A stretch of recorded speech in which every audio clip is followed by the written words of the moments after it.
ये जब आरएसएस के जो एक आइडियोलॉग है या उनकी जो एक पृष्ठभूमि है, ये लोग शिवाजी के जो एक कालखंड को हिंदवी समाज करके वो काफी उनके ऊपर इम्पोर्टेंस देते हैं। तो मैं धीरे धीरे उसे थोड़ा बहुत उस चीज को बताने की कोशिश कर रहा हूँ।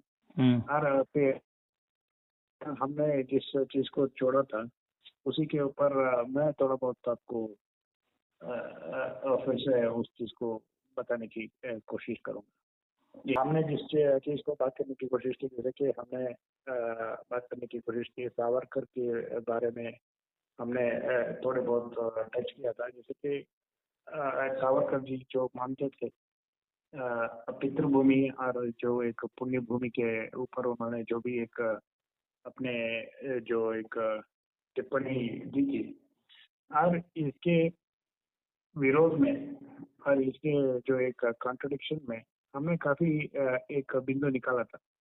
तो इसका कहने का तात्पर्य यह है कि जब हम देखते हैं सावरकर जी जब हिंदुत्व की बात करते हैं, वो राजनीति के मुख्य बिंदु रख करके वो बात करते हैं, और काफी लोग इस चीज को समझ नहीं पाते, और जो कम्युनिकेट करते हैं इस चीज को, वे लोग हिंदू धर्म के चीज के जो एक व्याख्यान है हिंदू शब्द को लेकर, उसको धर्म के चीज को जोड़ करके देखने की कोशिश करते हैं।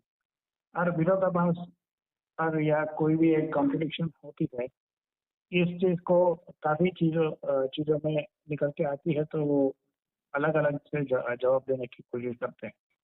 तो ये मैं कहने की कोशिश कर रहा था। तो इसमें आगे हम देखने की कोशिश करते हैं कि मराठा साम्राज्य और मराठा के जो भी एक वो जिस तरीके से इतिहास है शिवाजी महाराज की, तो उसके ऊपर मैं कुछ संक्षेप में आपको बताने की कोशिश करूंगा। तो पहली बात तो यह है कि शिवाजी महाराज की जो एक संबंध है छत्रपति बोलिए। जी कुछ कहना चाहेंगे आप? कह रहा हूँ कि छत्रपति शिवाजी महाराज बोलिए। हाँ चाहता हूँ शिवाजी महाराज जी नहीं जो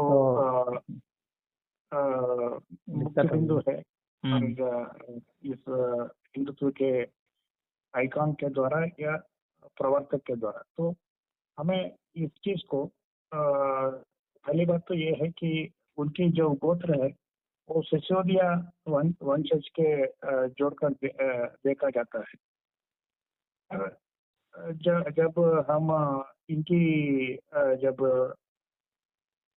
ये देखने की कोशिश करते हैं, इनको एक और चीज है, जब ब्रिजभूषण शरण सिंह जी ने एक व्याख्यान कहा था कि भाई इनको आगरा की जो एक व्यापारी थे उनको चुरा करके जो है उनको कहने का उनका तात्पर्य यह था कि भाई जो शिवाजी महाराज की छत्रपति शिवाजी वो भी एक तरीके से उत्तर प्रदेश से जुड़ा हुआ है। इस तरीके से उन्होंने एक कनेक्शन करने की कोशिश की।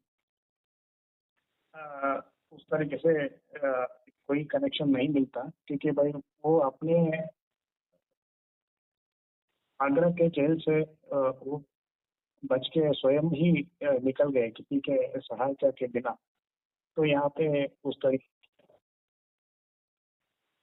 तो तीसरी बात हमें एक और चीज समझने की जरूरत ये भी है कि छत्रपति शिवाजी महाराज और औरंगजेब, शिवाजी महाराज का गोत्र तो कुछ लोग कश्यप गोत्र बताते हैं।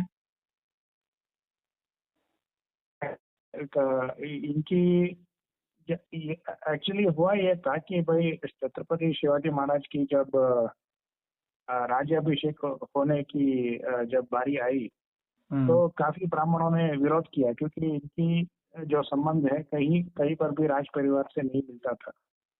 नहीं तो ऐसा नहीं है। गागा भट्ट करके जो भी एक वाराणसी से संबंधित एक पुरोहित थे, उनको बुलाया गया और उन्हें जो है कुछ लोग ये भी मानते हैं कि उनको थोड़ा बहुत पैसे रिश्वत दे के उनको कहा गया कि भाई कोई संबंध निकाल लिए इनको राजपूत समाज से लेके, तो इस तरीके से उनको सिसोदिया राजवंश के जोड़ा गया।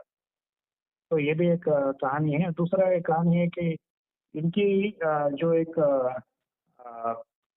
पिताजी के जो एक वंशज है मालोजी करके, और उनके बाद के जो संबंध है उनके वंशज में एक सिसोदिया परिवार के संबंध निकल के आती है। तो इस तरीके से वो कहने की कोशिश कर रहे हैं। नहीं तो इसमें तो अनावश्यक विवाद खड़ा किया गया ना। छत्रपति शिवाजी महाराज का तो बताते हैं कि कोई भोसले वंश के थे। हाँ, भोसले वंश के थे, लेकिन वो उस तरीके से जो है पुराने जमाने में उनको जब हम देखते हैं कोई भी राजपुरोहित हो बिना शूद्रों की जो वंशज है उनको उस तरीके से कभी इंद्राभिषेक जो कहते हैं उसको नहीं करते थे। ये सत्य है, उस जमाने का सत्य है, हकीकत। नहीं ऐसा थोड़ी ना है। बहुत सारे राजे महाराजे रहे हैं, राजा महाराजे थे, शूद्र वंश में बहुत सारे रहे हैं जी। वो रहे थे, बहुत सारे रहे उस जमाने में। तो एक संबंध निकल के आना चाहिए, तो सब वो जैसे वृत्र जो थे जी, जैसे वृत्र थे तो कई मिलते हैं, कईयों का जिक्र मिलता है, कईयों का जिक्र मिलता है, लेकिन आज वो अपने आप को ओबीसी कहते हैं। लेकिन उस जमाने की आज तो खैर बहुत मतलब राजनीतिक वो जो है परिस्थिति बदल चुकी है, जैसे वो हो गया इसलिए। हाँ, तो यहाँ पे उस तरीके से एक संबंध है। और दूसरी बात यह है कि शिवाजी महाराज जो है आमने सामने कभी औरंगजेब को नहीं मिले। सिर्फ एक ही बार उनको मुलाकात हुई जब उनको जो है आगरा के दरबार में लाया गया पकड़ के। तो उस समय उनको जो है जेल में डाला गया था औरंगजेब के द्वारा। तो कहीं भी आमने सामने कभी इन लोगों ने युद्ध नहीं किया। इनको युद्ध में सामना करने के लिए जो है पहली बात तो यह है, इनको जय सिंह को सामना, और शाइस्ता खान, उस तरीके से जो भी उस दरबार में लोग थे उनको जो है सामना किया था। नहीं, मेरा इसमें एक कहना है कि आप आरएसएस की न बात कर रहे थे जी, तो उस पर ना अपना केंद्रित रहिए। अब औरंगजेब उसी पर केंद्रित मैं कुछ जो भी एक अफवाह है शिवाजी महाराज, छत्रपति शिवाजी महाराज को लेकर, मैं उसको दूर करने की कोशिश कर रहा हूँ। आरएसएस को लेकर तो खैर अगर हम देख रहे तो मुझे डायरेक्टली डॉक्टर हेगडेवार को लेकर के मुझे शुरू करना पड़ेगा, सच कह जाए तो। नहीं तो आपने तो वही कहा था ना कि आरएसएस के विषय में कुछ कहना है। हाँ, मैं वही कह रहा हूँ, जब आरएसएस की बात आती है तो छत्रपति शिवाजी महाराज की बात तो अवश्य ही आती है। हाँ आती है, लेकिन उसमें उतना औरंगजेब वगैरह उधर जाने की कौन जरूरत है। तो जी चलिए ठीक है, आप बोलिए। कह रहा हूँ कि हम लोग विषय अंतर हो जाएंगे ना, फिर मध्यकालीन इतिहास के विषय में चर्चा होनी शुरू हो जाएगी औरंगजेब के विषय में। नहीं, हमें ये देखना पड़ेगा कि भाई पेशवा की जो एक खानदान है मराठा साम्राज्य में कैसे उनकी जो है पकड़ होती है, मैं इसको संक्षेप में कहने की कोशिश कर रहा हूँ उस तरीके से। इतना ही है बस।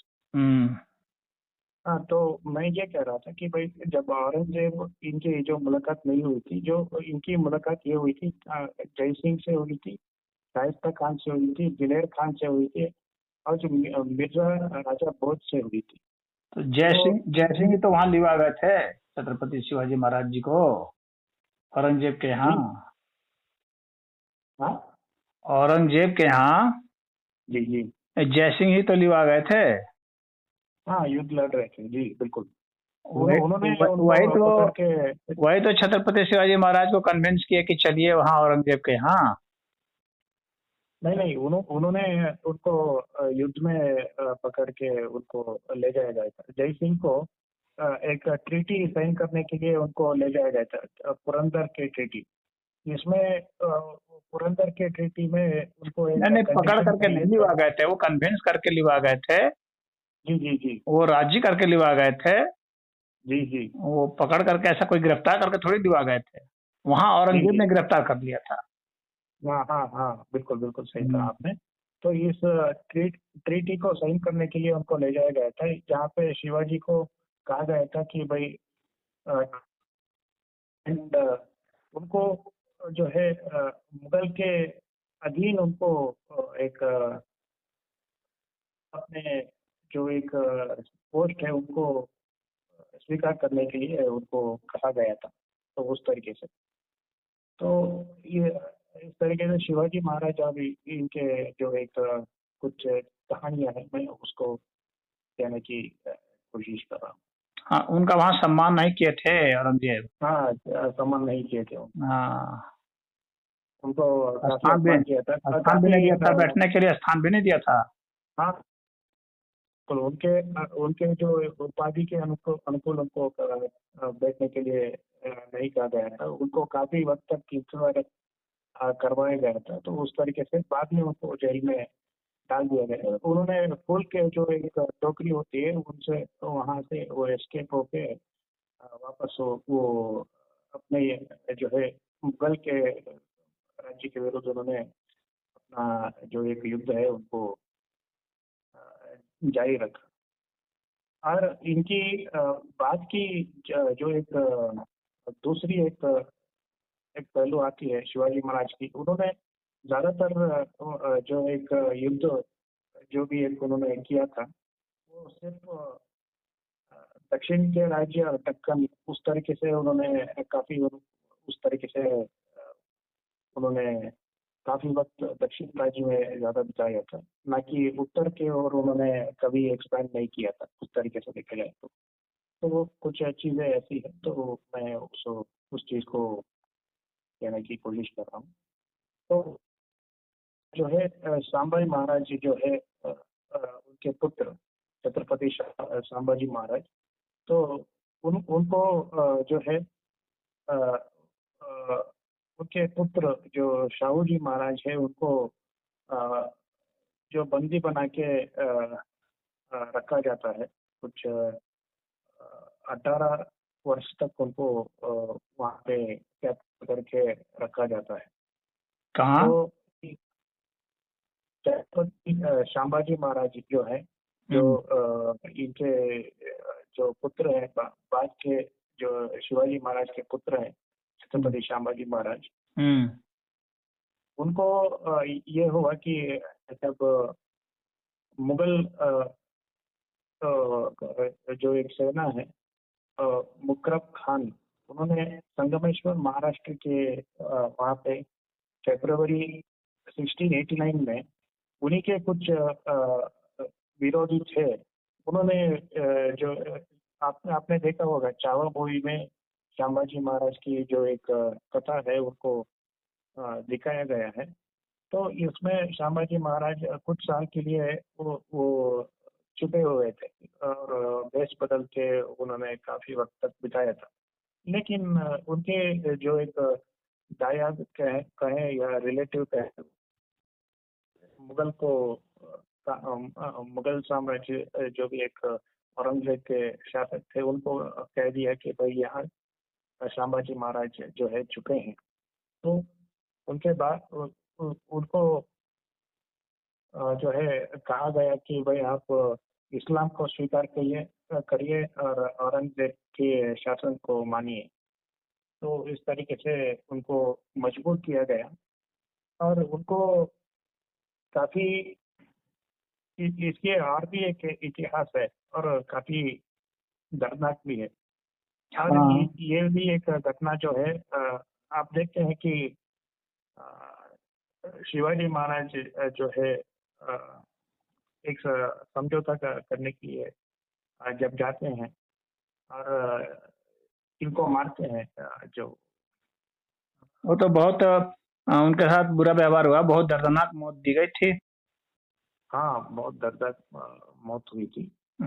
उनका बलिदान जो है एक मिनट, बहुत बड़ा बलिदान माना जाएगा। एक मिनट, एक मिनट। आज महाराष्ट्र में अगर हिंदू बचे हैं तो संभाजी महाराज की वजह से ही बचे हैं। दोनों इन सारे जो मराठा वंशज है, इन्होंने जो है अपने जो एक शहादत हो, कुर्बानी हो और अपने वीरता के साहस के वजह से ही उन्होंने काफी सारे जो है अपने एम्पायर को भी भारत के विभिन्न राज्य में बढ़ाया था। और भी चीजें उन्होंने काफी मंदिरों को भी निर्माण किया था, उस तरीके से देखा जाए तो मैं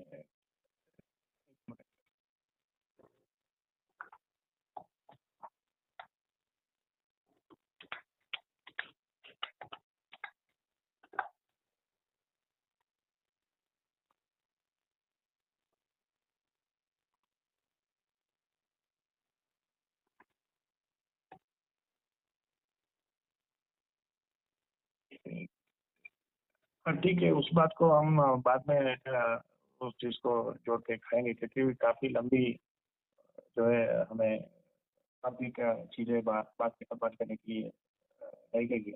तो इनको इनके जो एक पुत्र संभाजी महाराज को मुगल के जो एक शासन में उसको बंदी बना के 18 साल उनको रखा गया था।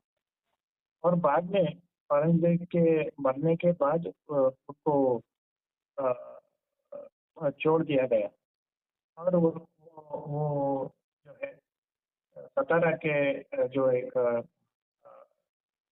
शासन है उनको जो है उन्होंने शासन किया। तो इस तरीके से आपको देखने को मिलेगा। तो यहाँ पे जब इनके बाद जब संभाजी महाराज इस तरीके से जो एक लीनियज आती है,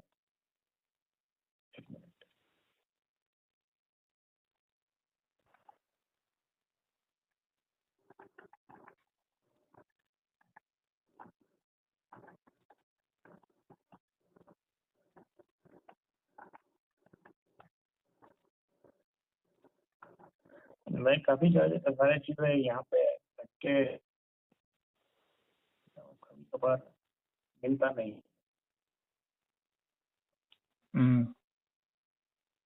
तो यहाँ पे जब शिवाजी महाराज जो है उनकी मृत्यु होती है, उसके बाद संभाजी महाराज आते हैं। उसके बाद उनकी जो वो आते हैं, वो उनकी जो एक औरंगजेब से युद्ध होती है। यहाँ पे जब पेशवा नियुक्त होते हैं, उनको जो है मोरेश्वर पिंगले और रामचंद्र अमात्य, ये इन सारे जो लोग हैं शिवाजी महाराज के शासन काल में उनको काफी ताकतवर ये मिलता है, पद मिलता है। इनको पेशवा कहा जाता है। और इन्हीं में से जो एक बहुत ही ताकतवर पेशवा थे, वो पेशवा भारती विश्वनाथ। इन्होंने इनको जो है एक ये मिलता है, अधिकार मिलता है कि वो जो है टैक्स कलेक्ट करे। और इनको बाद में ये काफी सारे जो एक युद्ध है उनको जीतते जीतते और इन्होंने गुजरात वैली तक डिफेंड किया। तो ये मैं बालाजी विश्वनाथ की बात कर रहा हूँ। तो इनकी जो एक शाहू जी की जो एक पुत्र होते हैं वो जो है नहीं होता।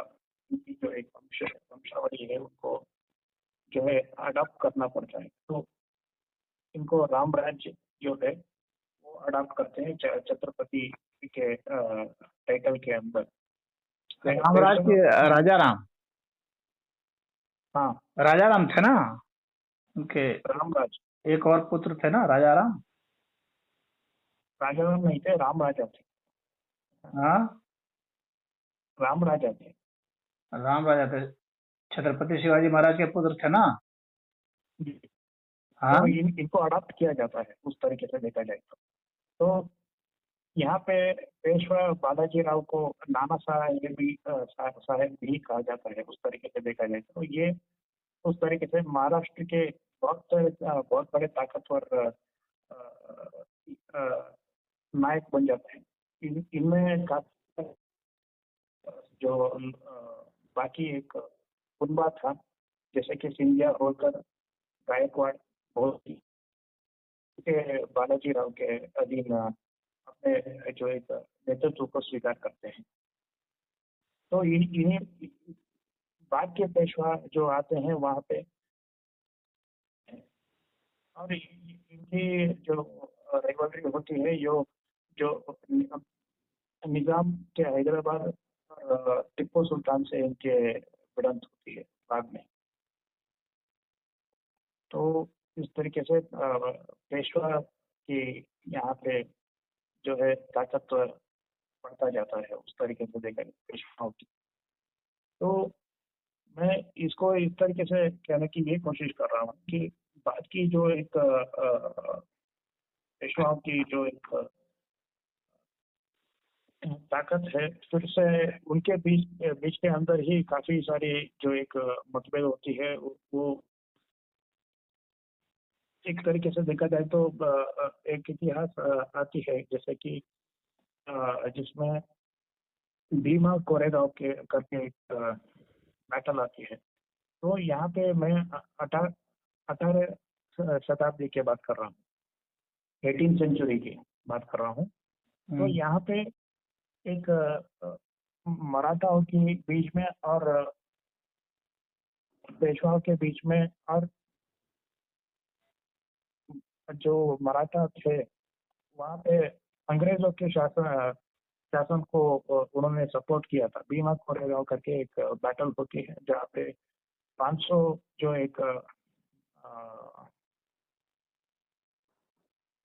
ट्रूप होती है, वो महारों की जो एक बटालियन होती है, वो विद्रोह कर देते हैं पेशवा के जो राज्य में। तो इनको एक तरीके से ऐतिहासिक जो है ये माना जाता है, जहाँ पे खुद बाबा साहब अम्बेडकर जी ने उस जो एक दलित विक्ट्री है उनको उन्होंने विजय उन्होंने विजिट किया था उस समय। तो ये महाराष्ट्र के इतिहास में काफी अगर दलित जो एक मूवमेंट होती है इसमें महाराव ने अंग्रेजों का साथ दिया था उसमें। हाँ साथ दिया था। ये उनके हिसाब से बहुत ही महत्वपूर्ण ये माना जाता है भीमा कोरेगांव। तो कहने का तात्पर्य यह है कि यहाँ पे जी जब कोल्हापुर में, और मैं ये बात की घटना की बात कर रहा हूँ, बताते हैं कई इतिहासकार की जो है कोई जो है निर्णायक कोई जीत नहीं हुई थी किसी भी तरफ से। जी हाँ, उसके विषय में तो इतिहासकार बताते हैं कि कोई किसी भी तरह से निर्णायक जीत नहीं हुई थी। निर्णायक जीत नहीं थी, लेकिन क्योंकि उसके बाद जो है पेशवा के साम्राज्य जो है काफी हद तक कमजोर हो चुकी थी। हाँ, इसको जो है यहाँ पे कोल्हापुर की एक बात कर रहा हूँ कि कोल्हापुर में एक कंट्रोवर्सी हुई थी, जहाँ पे आज महाराज जब सेकेंड की बात कर रहा हूँ, यहाँ पे 1900s की बात कर रहा हूँ। 1900s में एक कंट्रोवर्सी हुई थी। तो इसमें ब्राह्मण जो पुरोहित है उन्होंने फिर से राव जी महाराज की क्षत्रिय की गोत्र के सवाल पे उन्होंने एक ये उठाया था। उनको फिर से जो है जब राज ये होता है, अभिषेक होता है, उनको करने से मना कर दिया था, उनको फिर से शूद्र करने की कोशिश की। ये तो सब अलग ये तरह का बात होती प्रोपेगेंडा है। ऐसा है ना कि वहां से इधर कोई वाराणसी के थे जो उनके मतलब कुलगुरु में से आते थे, तो वो यहाँ से गए थे, तो उनसे वो कराना चाह रहे थे, तो उन्होंने उससे करवाया था। उसका नाम मैं अभी भूल रहा हूँ। मैं वो तो शिवाजी के बात होगी, छत्रपति शिवाजी महाराज की हाँ, हो तो गई, वो उन्हीं की तो बात तो एक मैं कह रहा गाना। हूँ। बट मैं बात की बात कर रहा हूँ, 19वीं शताब्दी में फिर से ये सवाल उठ गया था। और ब्राह्मणों ने शाहू जी महाराज की जो एक है या राज्याभिषेक है, उनको करने से मना कर दिया था। तो फिर से यहाँ पे एक तरीके से ब्राह्मणों के बीच एक तरीके से एक तनाव आ गया था। और इस तनाव को बढ़ते बढ़ते कोल्हापुर में जो शाहू जी महाराज है, उन्होंने रिजर्वेशन लागू कर दिया था उस समय में, कि भाई हम जो है, जो भी एक उस समय में एक और चीज कहने की जरूरत है। कोल्हापुर के शाहू जी महाराज है, वो अंग्रेजों के साथ उन्होंने सपोर्ट किया था। हाँ, तो अंग्रेजों के प्रोटेक्शन साथ मिल थे गया था उनको। साहू जी महाराज। हालांकि वो जी समाज सुधारक के रूप में जाने जाते हैं। हाँ हाँ हाँ, उसके हाँ, उसी के अभी अभी हम 19 शताब्दी में था। और तो मैं एक उन्होंने इम्पोर्टेंट घटना की बात कर रहा हूँ। उन्होंने ही तो बाबा साहब को भेजा था वहाँ, हाँ हाँ हाँ, ये वहीं पर मैं आ रहा हूँ, वहीं पर मैं आ रहा हूँ। विदेश तो भेजा वही था। एक सबसे इम्पोर्टेंट घटना है। तो यहाँ पे ये हुआ कि भाई उन्होंने रिजर्वेशन पॉलिसी शुरू कर दिया। तो वहाँ पे जो भी एक ओबीसी है या उस तरीके से लोग हैं, SC ST के लोग हैं, उनको रिजर्वेशन दिया था गवर्नमेंट पोस्ट में। तो यहाँ इस इसके विरोध काफी सारे लोगों ने वहाँ पे चित्पावन ब्राह्मणों में कुछ हद तक असमाधान हुआ। या यहाँ पे देखा जाए तो खुद बाल गंगाधर तिलक ने केसरी के अंदर उन्होंने इसकी जो है एक तरीके से विरोध आर्टिकल लिखा था वो उस समय में। और प्रतिवादी उन्होंने सोच के जो थे। है जी साहू जी महाराज जो थे वो बहुत प्रगतिवादी विचार के व्यक्ति थे। जी जी जी, बिल्कुल बिल्कुल।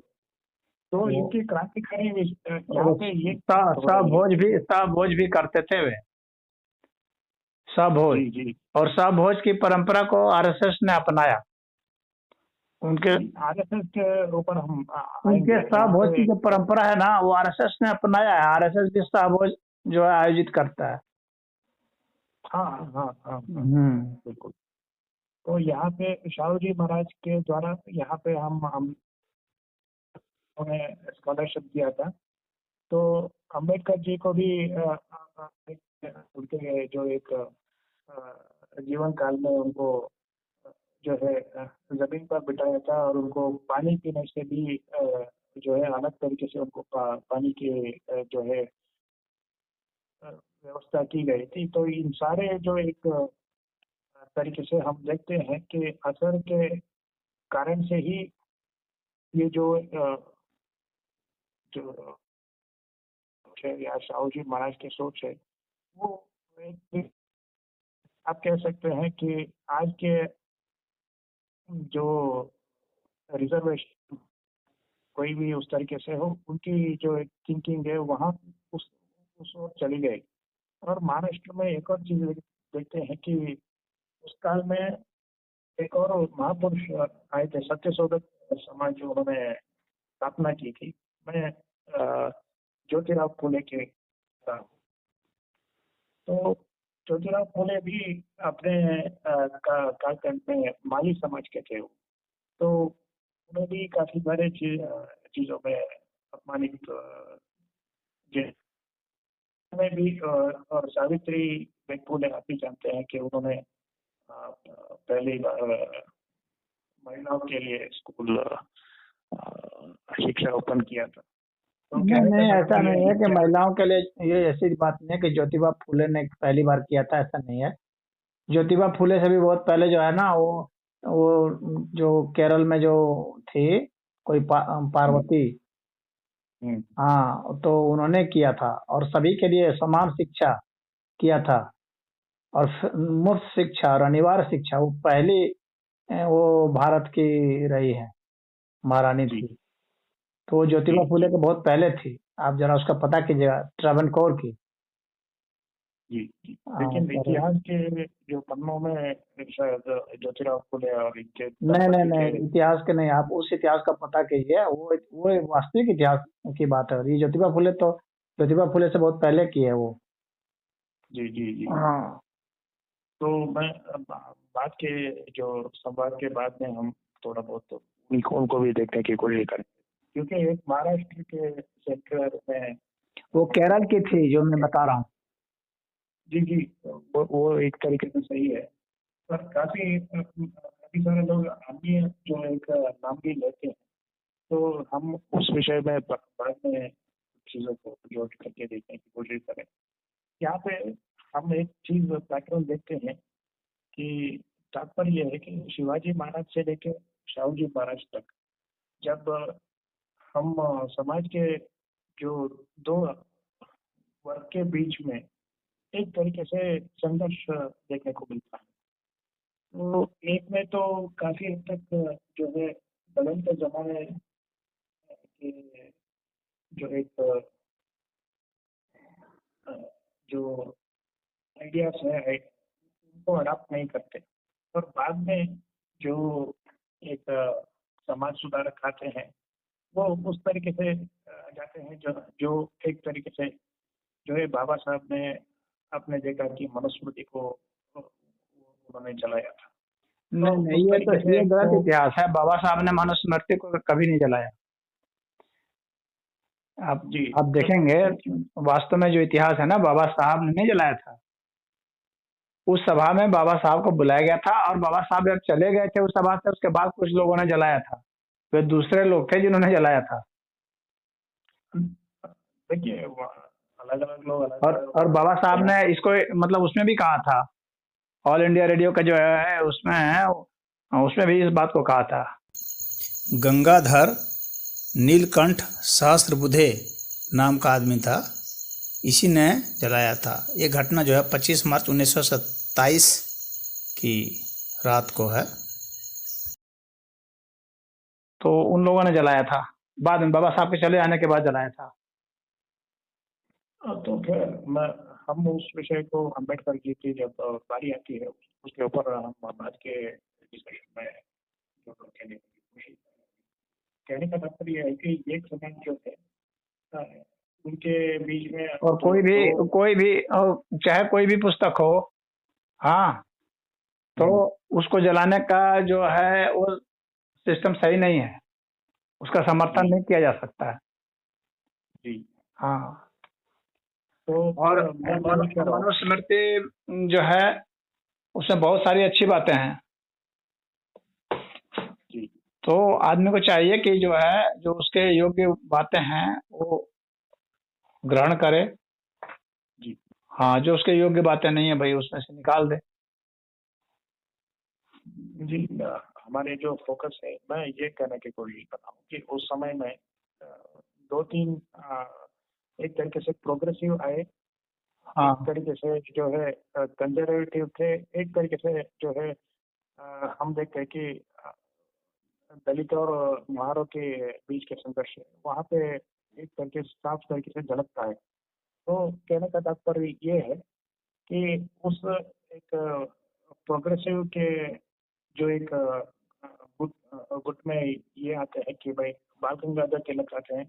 हालांकि उन्होंने काफी हद तक जो है उनकी भी सोच अलग तरीके से थी, लेकिन हम देखते हैं कि बाल गंगाधर तिलक ने जो है गणेश जो एक उत्सव है उन्होंने काफी हद तक आगे बढ़ाया था। तो उस तरीके से उनकी भी सोच थोड़ा बहुत प्रोग्रेसिव भी थी उस तरीके से देखा जाए तो बाद के जो एक लोग हैं, अगर हम सावरकर जी की भी बात करें, तो सावरकर जी की जो एक तरीके से जो स्प्लिट पर्सनालिटी हमें देखने को मिलता है। एक तरीके से वो कहते हैं कि भाई जो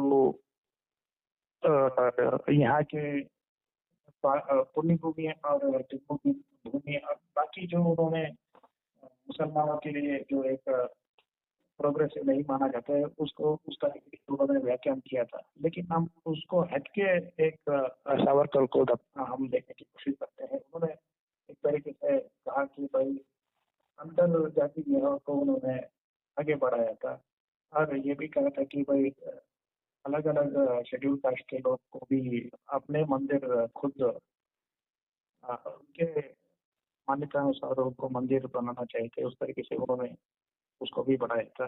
और उन्होंने एक सवाल भी एक तरीके से जो है रैशनैलिटी के ऊपर काफी जोर दिया था। जैसे कि उन्होंने गाय पूजा और जो गौमूत्र है जिसको आरएसएस प्रमोट करती है, उसके ऊपर काफी हद तक कटाक्ष भी किया था कि भाई अगर जो है आपको गाय को का मानते हो तो क्या आप अपने माता की जो एक मूत्र होती है उसको आप पीते हैं क्या? तो उस तरीके से काफी हद तक उन्होंने कटाक्ष किया था। उन्होंने जो है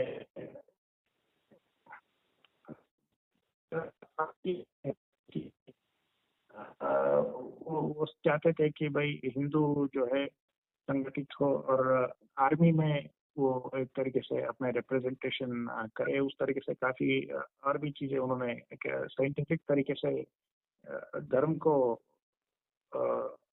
जो है आगे बढ़ने के लिए उन्होंने टीका टिप्पणी किया था। जैसे कि उन्होंने ये भी कहा था कि ब्राह्मणों की जो एक दक्षिणा है, अगर वो जीवने के हिसाब किसने से अगर किन की बात कर रहे हैं?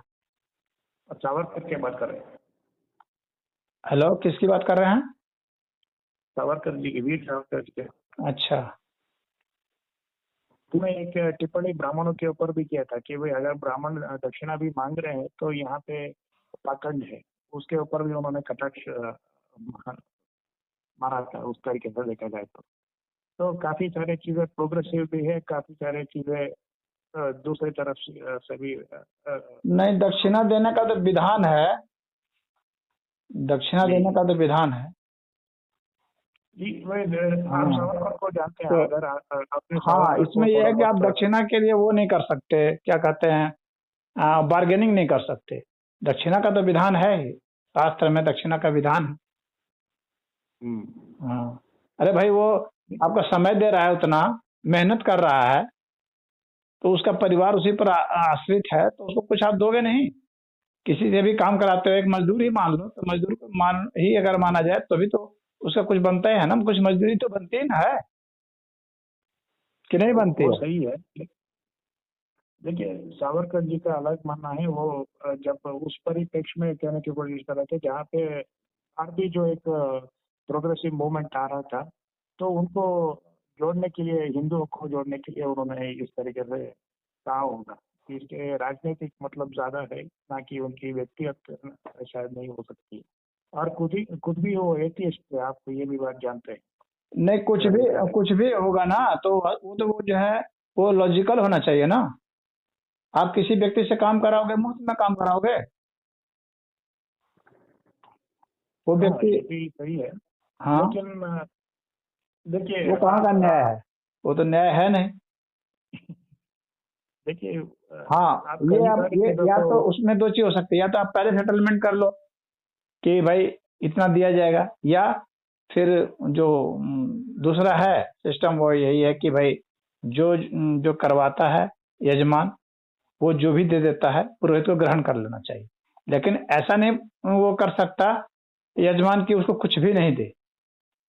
नहीं, उस तरीके से नहीं है। लेकिन उनकी जो एक कटाक्ष है उस तरीके से कभी कभार राजनेता कुछ चीजों को बढ़ा चढ़ा कर कुछ सेंसेशनलाइज करने के लिए कुछ टिप्पणी करते हैं, तो इस तरीके से हो सकता है शायद। हाँ, चलिए ठीक है, कहिए। तो यहाँ पर इस बिंदु पर छोड़ते हैं। तो बात की कल के जो एक यहाँ पे हम स्थापना दिवस से लेके राजनीतिक जो एक की जो शक्ति है आरएसएस की, हम उसके ऊपर भी बात करने की कोशिश समाप्त करने की कोशिश करते हैं शायद, अगर मौका मिले तो। ठीक है, अगर आप इजाजत दे तो। ठीक है आप बात